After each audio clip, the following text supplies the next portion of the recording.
Welcome all. I am Mayur Jagdale and we are going through our subject Elements of Electrical Engineering.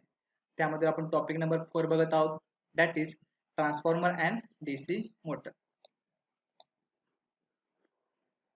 ह्या लेक्चरला आपण types of DC motor बघणार आहोत. ठीक आहे. Previous लेक्चरला आपण DC मोटरचं construction बघितलं होतं. त्याचे डिफरंट जे काही पार्ट्स आहेत त्याची माहिती घेतली होती. ह्या लेक्चरला आपण काय बघणार आहोत? Types of DC Motors. आता कुठल्या कुठल्या प्रकारचे डीसी मोटर्स असतात? फर्स्ट आहे तुमचा डीसी शंट मोटर, नेक्स्ट आहे डीसी सिरीज मोटर, नेक्स्ट आहे compound motor. And in compound motor there are two types. First is long shunt compound motor, second is short shunt compound motor. Okay, तर one by one आपण काय करणार आहोत? ह्याचे काही types आहेत DC मोटरचे, जी माहिती आपण वन बाय वन बघणार आहोत. ठीक आहे. फर्स्ट डीसी शंट मोटर म्हणजे काय असते ते बघूया. या ठिकाणी डीसी शंट मोटरची तुमची काय सर्किट डायग्राम आहे. जर तुम्ही इथं बघितला तर प्लस मायनस हा काय तुमचा डीसी सप्लाय, त्यानंतर इथं काय फील्ड वाइंडिंग आहे. तुम्हाला आतापर्यंत फील्ड वाइंडिंग समजले असेल. कशावरती असेल? तुमच्या पोलवरती असतील. हा तुमचा आर्मेचर आहे आणि इथे तुमचे दोन ब्रशेस आहेत बघा. ठीक आहे. या आर्मेचरवरती काय असणार तुमची आर्मेचर वाइंडिंग. हे काय तुमचं सिम्बॉलिक रिप्रेझेंटेशन आहे. ओके, तुम्हाला असं वाटत असेल की बाबा इथं ते मला वाइंडिंग किंवा ते पोल वगैरे काय दिसत नाहीत. हे काय तुमचं सिम्बॉलिक रिप्रेझेंटेशन आहे. ओके, त्यामध्ये कन्फ्युजन करून घेऊ नका.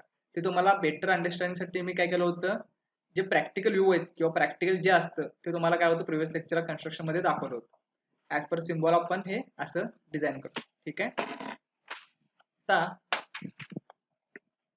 काय सांगितले बघा, in the DC shunt type motor the armature and the field winding are connected in parallel as shown in figure. Okay, काय सांगितलंय?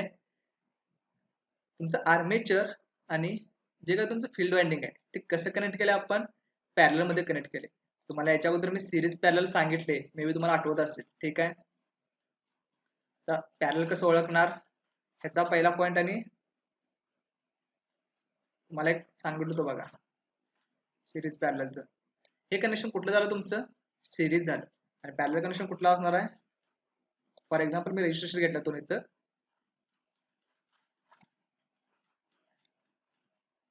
ह्याला काय म्हणतो आपण? Parallel connection. ठीक आहे. तर त्या प्रकारे तुम्ही इथं बघितला तर दोघांचं कनेक्शन कसं आहे? पॅरलल आहे with comparison with supply voltage. ठीक आहे. The parallel combination of two windings is connected across the common DC power supply. काय केलं तुम्ही? त्याला DC power supply दिलेला आहे. The resistance of shunt field winding is RSH. Sorry, ह्या ठिकाणी जो काय रेजिस्टर असणार आहे तो काय असणार आहे तुमचा? Shunt resistance. RSH म्हणजेच काय? Shunt resistance is always much higher than that of armature winding RA. या ठिकाणी तुमचं काय असणार आहे? रेजिस्टन्स RA, आर्मेचरचा रेजिस्टन्स. मग तिने काय सांगितले? जो का तुमचा फील्ड वाइंडिंगचा रेजिस्टन्स आहे, ओके, फील्ड वाइंडिंगचा जो काय रेजिस्टन्स आहे तो काय असणार आहे? Much higher than that of RA. म्हणजे तुमचा RSH काय असणार आहे? ग्रेटर असणार आहे RA पेक्षा. ठीक आहे. This is because the number of turns for the field winding is more than that of armature winding. आता कशामुळे तुमचा रेजिस्टन्स जास्त आहे आणि इकडे कमी काय आहे? तुमचं जे काय फील्ड वाइंडिंगचे काय टर्न्स आहेत, ठीक आहे, ते काय जास्त आहेत. इथले टर्न्स काय तुमचे जास्त आहेत जर तुम्ही कंपेअर केला आर्मेचर वाइंडिंग बरोबर. ठीक आहे. The cross sectional area of the wire used for the field winding is smaller than that of wire used for armature winding. काय सांगितलं त्यांनी? जो का तुमचा क्रॉस सेक्शनल एरिया आहे, तर कशाचा एरिया असणार आहे? वायरचा. ओके, हे समजते का बघा तुम्हाला? सपोज ही माझी काय एक वायर आहे. ठीक आहे. जर ह्याचा मी साइड व्ह्यू बघितला तर तुम्हाला दिसणार आहे एक राऊंड शेप दिसणार आहे. तुम्हाला काय दिसणार आहे? हा राऊंड शेप दिसणार आहे. मग ह्याचा जो काय क्रॉस सेक्शनल एरिया आहे तो त्यांनी काय सांगितलं बघा? The cross sectional area of wire used for the field winding. त्या फील्ड वाइंडिंग साठी जे काय तुम्ही तार वापरणार आहे किंवा वाइंडिंग वापरणार आहे त्याचा जो काय क्रॉस सेक्शनल एरिया असणार आहे तो कमी असणार आहे कशापेक्षा? जी काय तुम्ही वायर वापरणार आहे ह्या आर्मेचर साठी, जी काय वाइंडिंग वापरणार आहे त्या आर्मेचर साठी त्याच्यापेक्षा याच्या क्रॉस सेक्शन एरिया कमी असणार आहे. म्हणजेच ही जी साईज एवढी असेल आणि ही स्मॉलर आहे कशापेक्षा, आर्मेचर पेक्षा ना, त्यामुळे आर्मेचरची साईज समथिंग एवढी असेल. त्यामुळे तुम्हाला काय डिफरन्स दिसतोय बघा. ठीक आहे, हाच तिने इथं सांगितलेला आहे. ठीक आहे, वायरची साईज फक्त इथं सांगितली. The field current ISH always remain constant since V and RSH, that is field resistance, both are constant. ठीक आहे, तुमचं सप्लाय व्होल्टेज काय असणार आहे, कॉन्स्टंट असणार आहे. त्यानंतर अजून एक गोष्ट सांगितली तिने, इथला जो काय RSH असणार आहे, शंटचा जो काय रेजिस्टन्स आहे तो काय कॉन्स्टंट आहे, तो चेंज होत नाहीये. त्यामुळं ह्यामध्ये जो काय करंट तुमचा तयार होणार आहे, ठीक आहे, तो कुठला असणार आहे, शंट करंट. ओके, तो पण कसा असणार आहे, कॉन्स्टंट असणार आहे. तो पण कसा असणार आहे, कॉन्स्टंट असणार आहे. Hence the flux produced also remain constant. त्यामुळे जे काय फ्लक्स प्रोड्यूस होणार आहे यामध्ये ते कसे असणार आहे, तुमचे कॉन्स्टंट असणार आहे.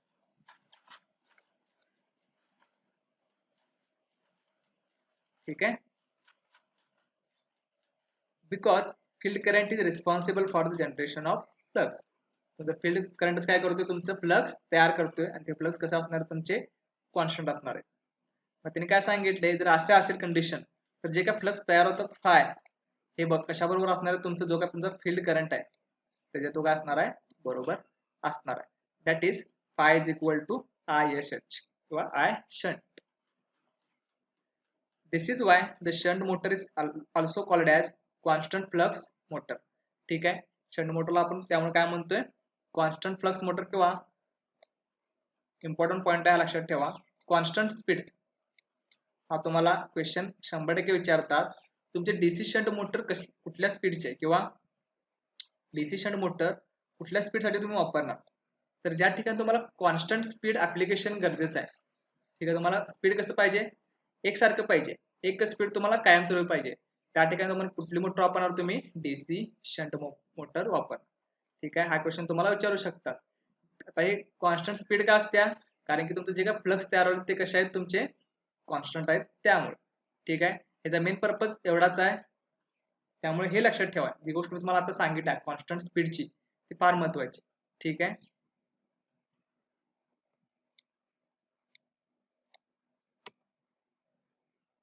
सेकंड आहे तुमची डीसी सिरीज मोटर. ओके, या ठिकाणी तुम्हाला डीसी सिरीज मोटरची काय दाखवली, मी तुम्हाला डायग्राम दाखवले बघा. तर जर तुम्ही बघितला तर ही फील्ड वाइंडिंग आणि आर्मेचर वाइंडिंग काय सिरीज मध्ये आहेत बघा. याचा दुसरा पॉईंट याच्या पहिल्याला कनेक्टेड आहे. ओके, हे कशा झालं कनेक्शन, तुमचं सिरीज कनेक्शन झालं. In the DC series motor, the armature and field winding are connected in series with each other as shown in figure. जसं तुम्हाला दाखवलं तसं काय असतं, ते सिरीज मध्ये कनेक्ट केलेलं असतं. ठीक आहे, ही तुमची फील्ड वाइंडिंग आहे आणि हे तुमचं आर्मेचर वाइंडिंग असणार आहे. The resistance of series field winding RS is much smaller as compared to that of armature resistance RA. म्हणजेच काय, आता इथं सिरीज आहे ना, तुमचं काय सिरीज आहे. ठीक आहे, तर त्यांनी काय सांगितलंय, सिरीज साठी तुमचा रेजिस्टन्स कुठला असणार आहे, इथं RS सिरीज रेजिस्टन्स, आणि हा तुमचा कसला असणार आहे, RA म्हणजे आर्मेचरचा रेजिस्टन्स. आता शंट मध्ये कसं होतं, तुमचा आर्मेचरचा रेजिस्टर काय होता, कमी होता तुमच्या शंट पेक्षा.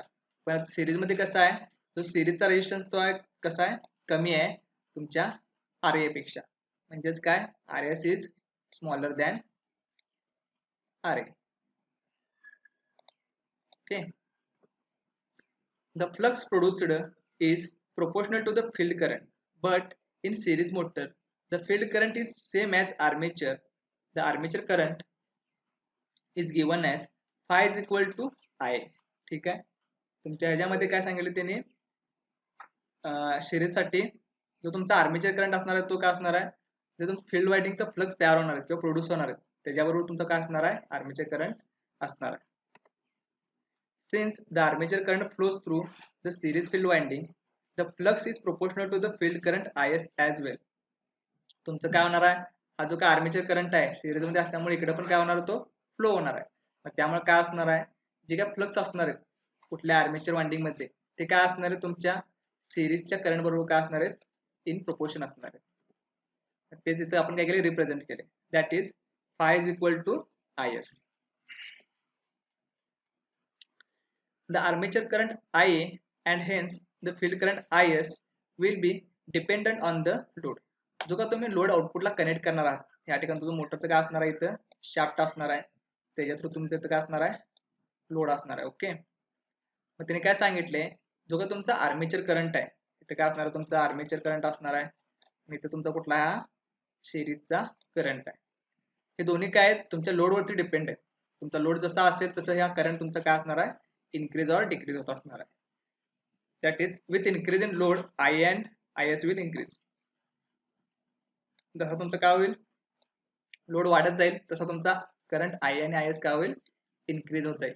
म्हणजे या कंडिशनला कसं आहे बघा, तुमचा करंट काय व्हायला लागला, व्हॅरी व्हायला लागला, जसा लोड तुमचा वाढेल तसा. Hence the DC, okay the DC आहे, hence the DC series motor the flux does not remain constant, so the DC series motor is not a constant flux motor. Okay, हा important point आहे. म्हणजेच काय, याचं flux काय variable आहे, किंवा current काय तुमचा लोड नुसार काय होतो, व्हॅरी होतोय. म्हणजे तुमचं स्पीड पण काय होत असणार आहे, 100% व्हॅरी होत असणार आहे. ओके, म्हणजे ही कुठली मोटर आहे तुमची, व्हॅरिएबल स्पीड मोटर. ही कुठली मोटर आहे तुमची, व्हॅरिएबल स्पीड मोटर. हे दोन क्वेश्चन तुमचे इम्पॉर्टंट आहेत DC शंट मोटर आणि DC सिरीज मोटर मध्ये, की कुठली मोटर तुमची काय व्हॅरिएबल स्पीड आहे आणि कुठली कॉन्स्टंट स्पीडची तुमची मोटर आहे. ठीक आहे, DC सिरीज मोटर व्हॅरिएबल काय, तुमचा जो का लोड आहे त्यावरती तुमचा करंट IA आणि IS म्हणजे आर्मेचर करंट आणि सिरीज फील्डचा करंट जो आहे तो डिपेंड असणार आहे.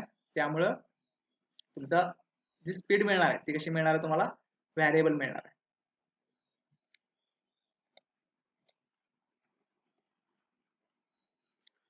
त्यानंतर कंपाऊंड मोटरचे दोन टाइप्स आहेत बघा. ठीक आहे, कंपाऊंड मोटर म्हणजे काय, आणि त्यानंतर जे दोन टाइप्स, त्यातला पहिला टाइप कुठला आहे, लॉंग शंट कंपाऊंड मोटर. ठीक आहे, या ठिकाणी जर तुम्ही बघितला तरी कंपाऊंड मोटरचं काय कन्स्ट्रक्शन आहे. कंपाऊंड म्हणजेच काय, दोन तुमचं वाइंडिंग्स काय असतात, एका म्हणजे एकत्र केले जातात, त्याला काय म्हणतो आपण, कंपाऊंड मोटर. जर तुम्ही बघितलं असाल तर इथं तुम्हाला समजेल बघा, सिरीज वाइंडिंग पण दिसते माझी आणि शंट वाइंडिंग पण दिसते. ठीक आहे, आणि तुमचा एक आर्मेचर आहे. The connection of various winding in lock shunt compound DC motor is shown in figure. ठीक आहे, या ठिकाणी तुमचं काय दिले ते कन्स्ट्रक्शन दाखवले. Note that the shunt field winding is connected across the series combination of the armature and series field winding. तुमचं शंट वाइंडिंग आहे ते कशाला सिरीज मध्ये कनेक्टेड आहे, तुमचे जे काय सिरीज वाइंडिंग आहे आणि आर्मेचर वाइंडिंग आहे त्याला काय केलं असतं, ते सिरीज मध्ये कनेक्ट केलेलं असतं.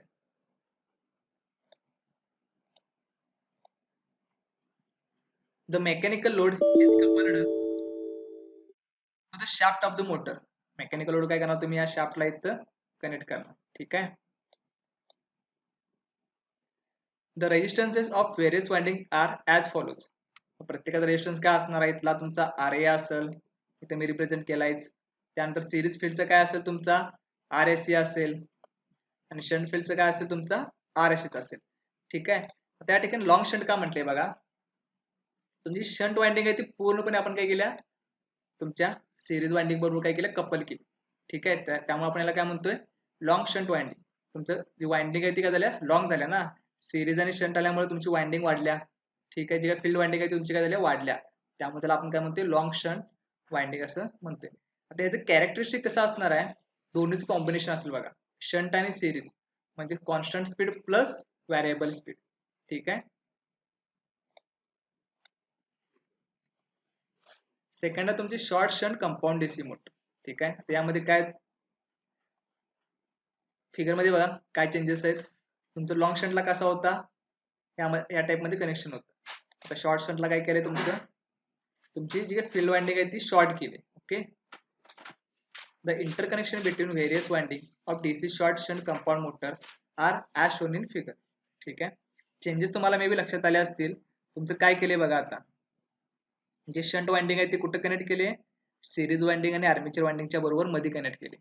ठीक आहे, the armature and shunt winding are connected in parallel with each other and their parallel combination is then connected in series with the series field winding.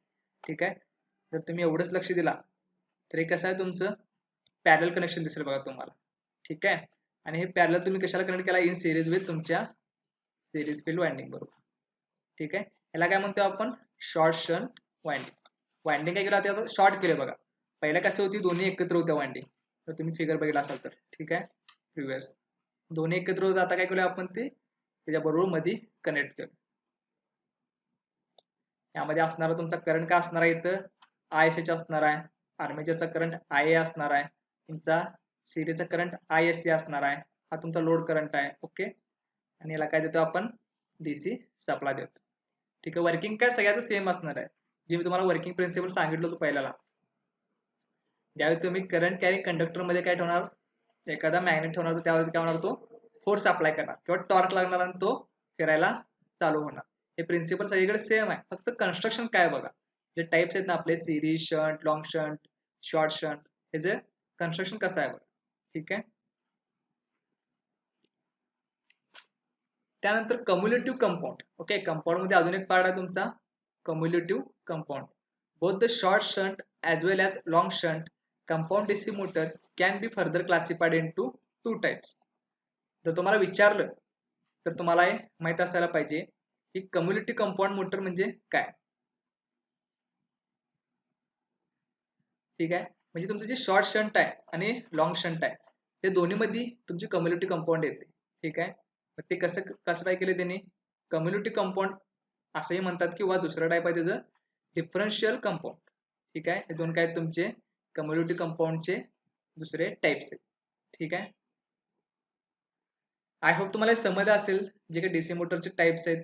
फक्त सिरीज शंटचं व्यवस्थित करा ते खूप इम्पॉर्टंट आहे तुम्हाला सिरीज मोटर आणि शंट मोटर. ठीक आहे. थँक्यू.